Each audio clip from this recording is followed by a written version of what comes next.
evening, people. Good evening. Good evening. This is Spirit Journey. Today, it's Saturday. Yes, it is Saturday. Good old Saturday, November 12th, 2022. As you see there. Yeah, and the time is 6:12 p.m. Um, I want to try to do a quickie video. This is my screen, my monitor, my computer monitor.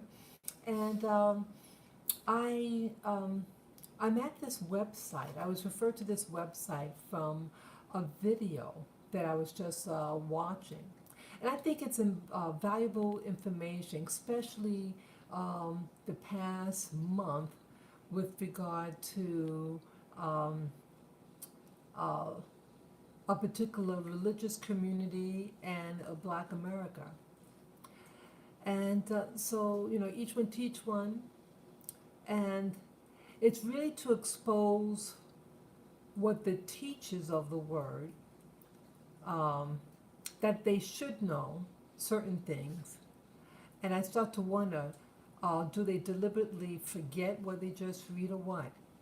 But there's a thing called the Talmud.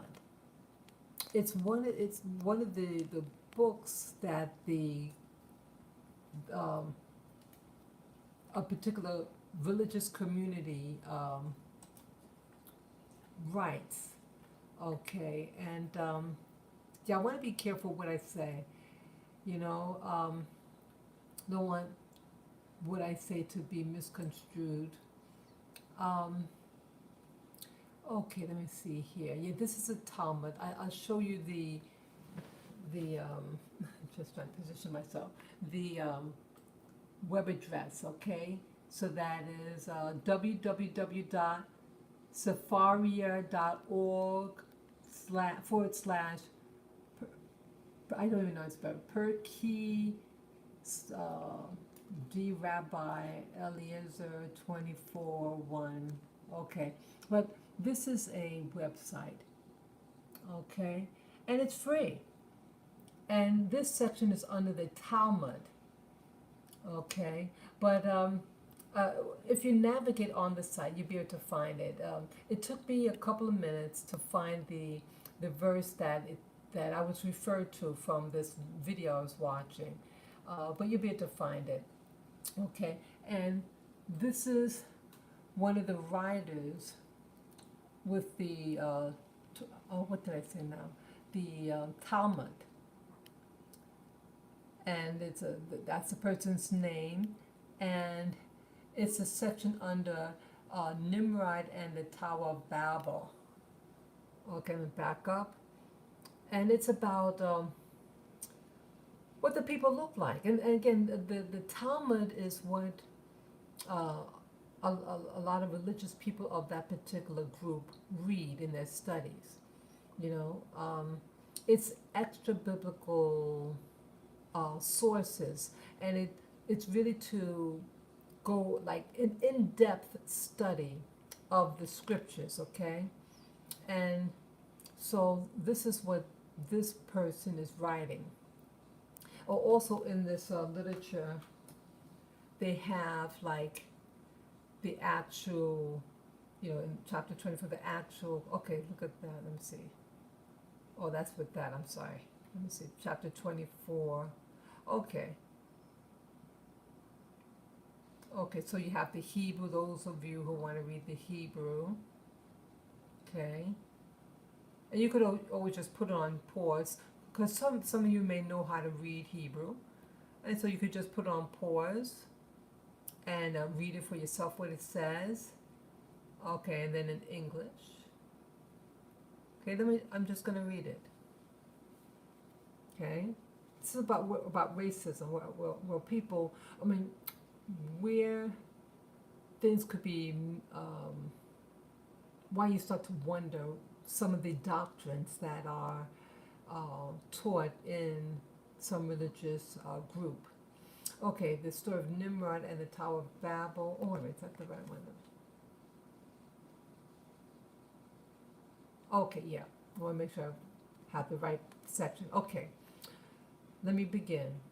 Noah brought his sons and his grandsons, and he blessed them with their several settlements, and he gave them as an inheritance all the earth. He especially blessed Shem and his sons, okay, in brackets, making them, I think that's added in, dark but comely. Okay, dark but comely means dark but beautiful or attractive or nice, okay?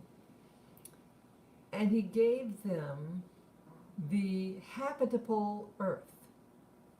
He blessed Ham and his sons, in brackets, making them dark, like the raven.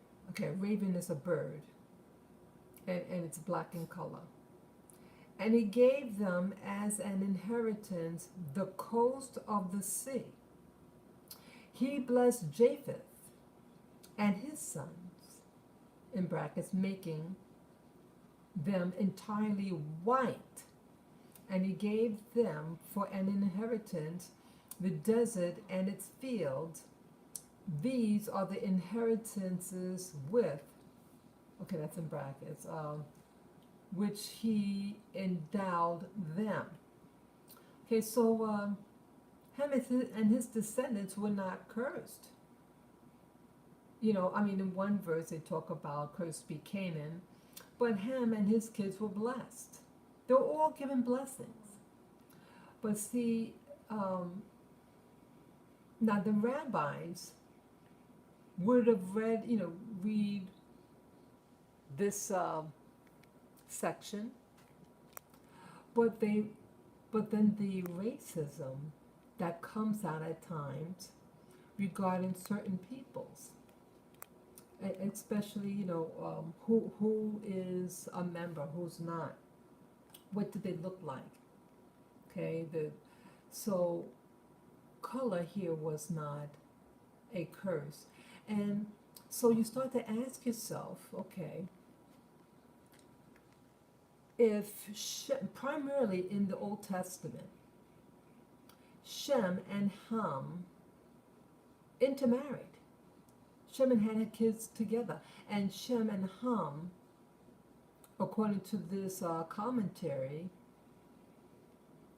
were both black in color. Okay, so you ask yourself, how is it that some people who may identify as a member of this group see themselves as being, a true member, and those who are black in color, that you have to make excuses. What's the problem? Okay, they clearly discuss that they were both black, but Ham was even blacker. But black is black, really, right? But Japheth was entirely white. Okay, you see that? So you ask yourself, well, what makes somebody white? If Ham and Shem are both black, how is it that you have a group and their skin is something else? Well, maybe they come from Japheth. What is that? Maybe they come from this guy, Japheth, because both Ham and Shem are black. And the only way you can get white, you don't get white from black. I mean, something has to be introduced. So maybe a particular portion of that population, that religious group, come from here. And it may not be authentic. Sorry. I don't want to say authentic. I mean, people could, what do you call it? They could convert. You have people who convert. But I wanted to share you this video. Okay.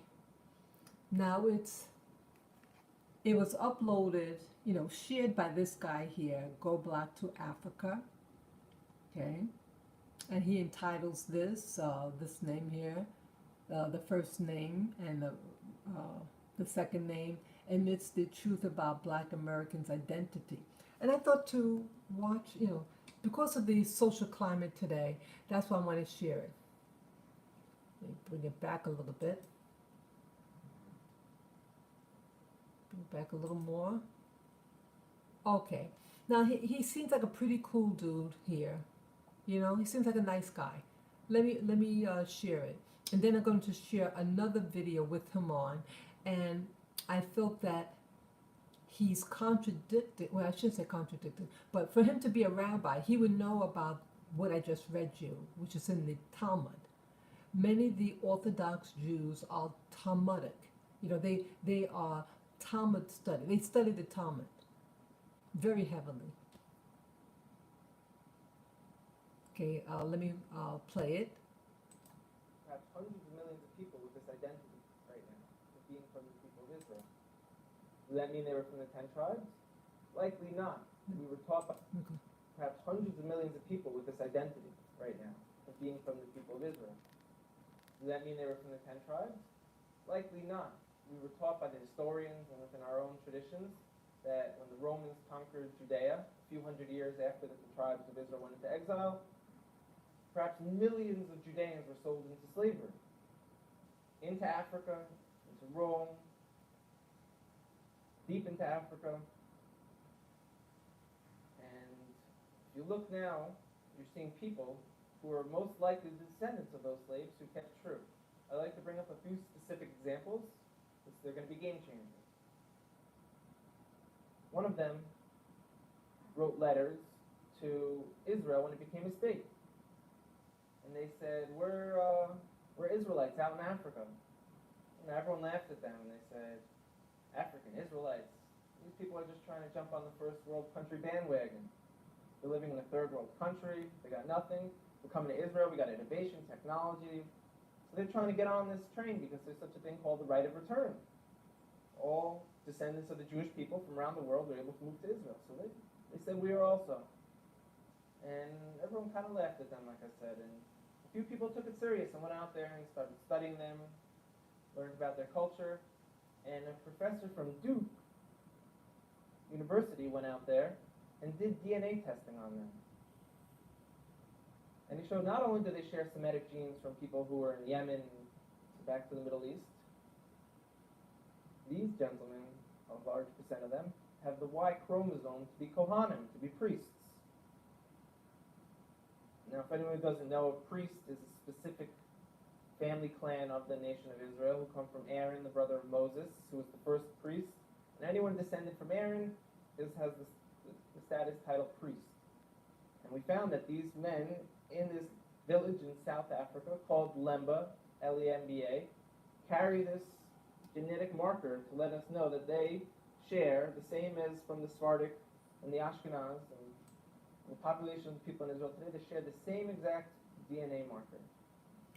I have to also add So here, everyone let me kind put a of pause. got humbled a little bit, who laughed at them and said, now what? Now what do we do about this? Wait a minute. This could have tremendous. Okay, I just want to stop this for a moment, put on pause for a moment. I saw the same study regarding the Lemba tribe of South Africa, that not only are the Lemba tribe of South Africa have genetic markers for the Cohenite Y gene, but their percentages are higher than the Ashkenazi. Okay, I'm going to repeat that. These Lemba has a higher concentration of that Y chromosome gene than the people, what he is. He's an Ashkenazi. So isn't that something? Yeah, I saw it years ago. So they really should humble themselves, because the Lemba, in short, is more Jewish than these people are, genetically. That's all I want to say. Let me continue going on. Implications. Another area in Africa you have something big happening is in Nigeria. You have the Igbo people, or Igbo, pronounced either way. There's 40 million of them. Also Christians, like I spoke about before, how that could happen to the children of Israel very easily. But also a lot of them are now coming out and converting back or adopting the rules of the Torah without all the paganism that they've been practicing for hundreds of years. There's been books written about it from scholars in Nigeria, from scholars from the Jewish people. And where it gets interesting is, in America, there was a slave trade. And a lot of the slaves, a very high percentage of them, came from Western Nigerian ports. And in America today, you see a very large movement of African Americans who say that they're the real chosen people, that they're the children of Israel, they're the Judeans. You know, so what are they just trying to create an identity for themselves because they were slaves, or is there really something here? And the answer is most likely there is something there. And most likely, maybe that they were the original Israelites, and maybe that the Jewish people today who are white, Caucasian people came in a little bit later on. We know that some of the greatest sages of the transmission of the Torah were converts from Rome. You have a man named Onkelos who wrote a commentary on the Torah, unprecedented, that we still learn today. He was a convert. Some of the largest pillars on the transmission today were Roman converts. So here we are, we're Caucasian Jewish people, and now you have people in Africa saying that they're the real people of Israel. It can't be ruled out at all. We know they were sold into slavery. We know now that they're fulfilling prophecies by saying, we're coming back, we want to rejoin the nation. Okay, now isn't that something? I thought this was very important, especially in light of that basketball player that was sharing that video, not video, the movie. He just shared the link. He didn't say anything about it. He just shared a link of this particular movie about who is who's real, who's really a member, who's not. So it's really something that say here's a rabbi, and why isn't this information being spread more within the his community, people of his community, regarding this? That there's a lot of validity. And if you're saying that this Nigerian group is said to historically be someone who followed the traditions and everything, but because they're living in West Africa and Christianity was imposed on them, just like it was imposed on Sephardics. So they're no different. And now that times are better, they want to openly practice their faith. So they're no different.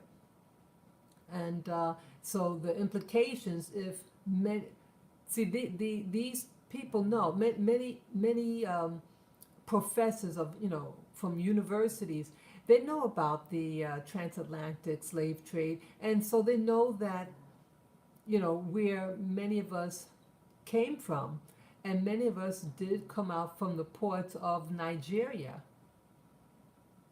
And so if these people in Nigeria, the Igbo,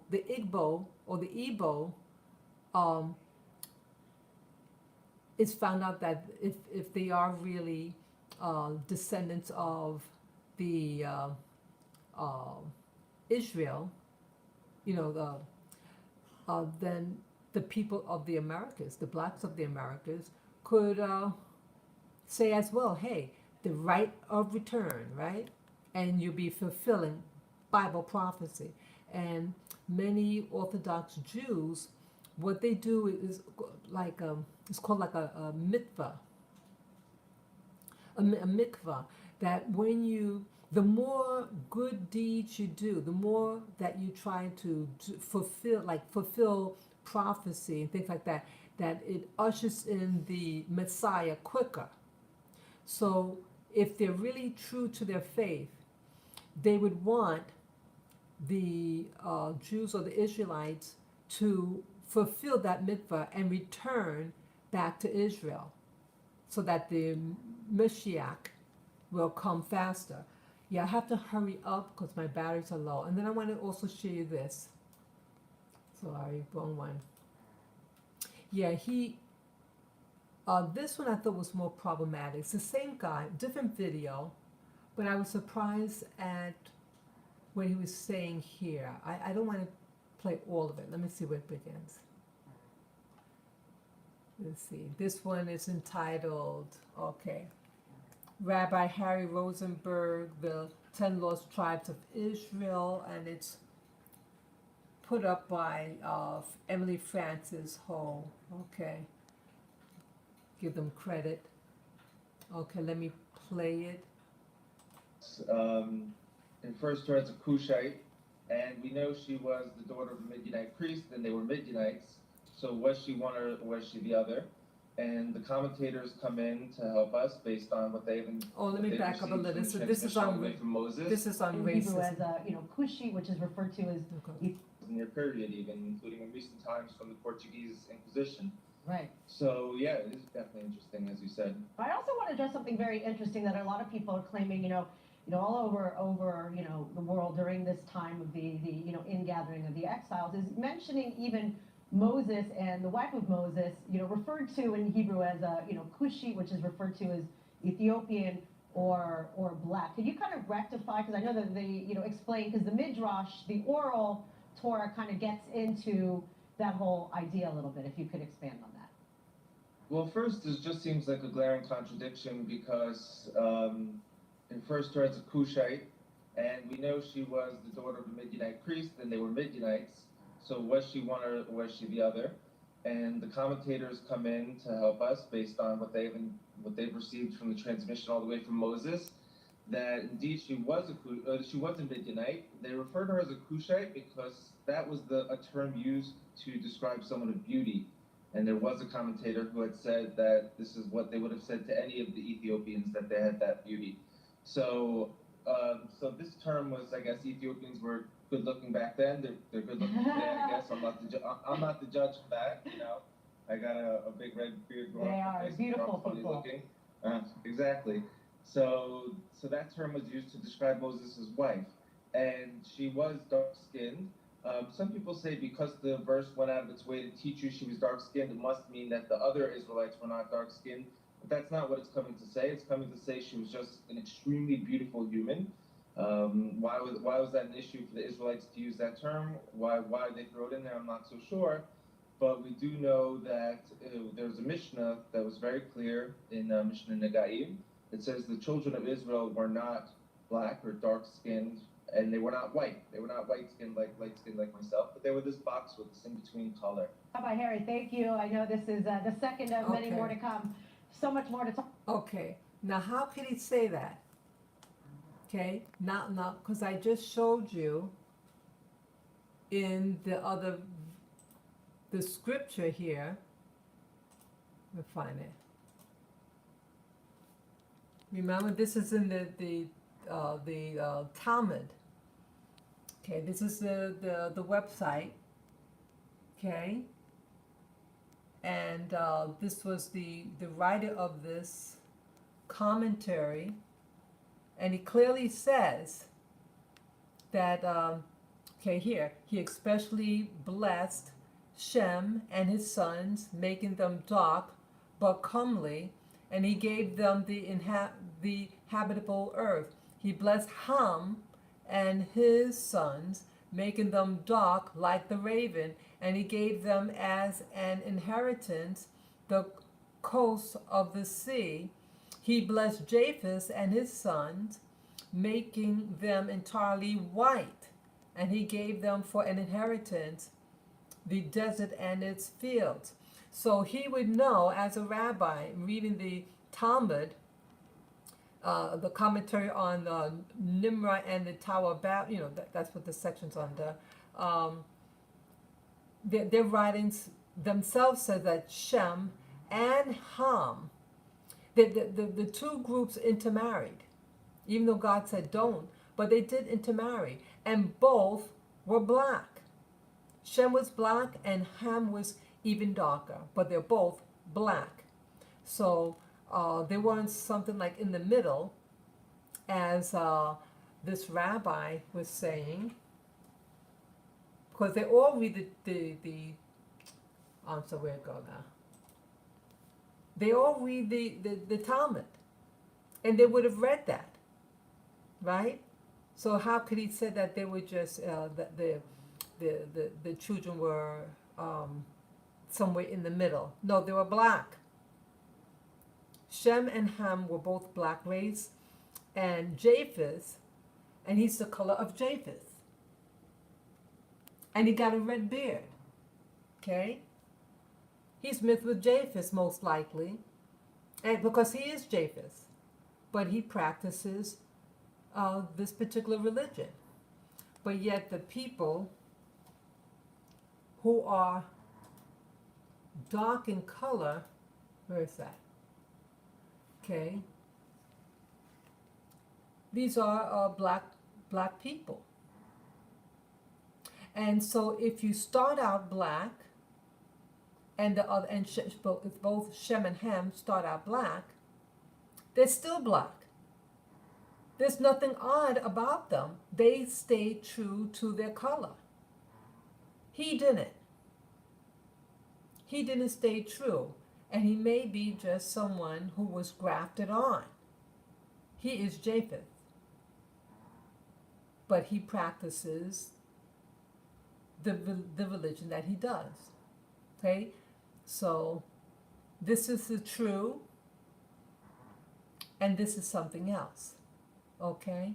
So I think it's very important, especially with regard to basketball player who just wanted to share a link with this movie that talks about one's heritage, and to awaken to what your true identity is, and that's it. So, true identity and a maybe. Okay? So yes, history is the light is getting brighter. The light is getting brighter. Who are we? We're all important regardless of your complexion or color, but to be made to feel like you're an outsider, and if you start out black and you're still black, so why are you being treated like an outsider? Why do you have to get a DNA test to prove your authenticity? And are people like him, do they have to get a DNA test to go into Israel? I doubt it. Okay? So that's all that I want to say. Whatever what you are, embrace it. Okay? And to do good to one another. So thank you again for listening. Peace, love, and joy. Okay? Bye-bye.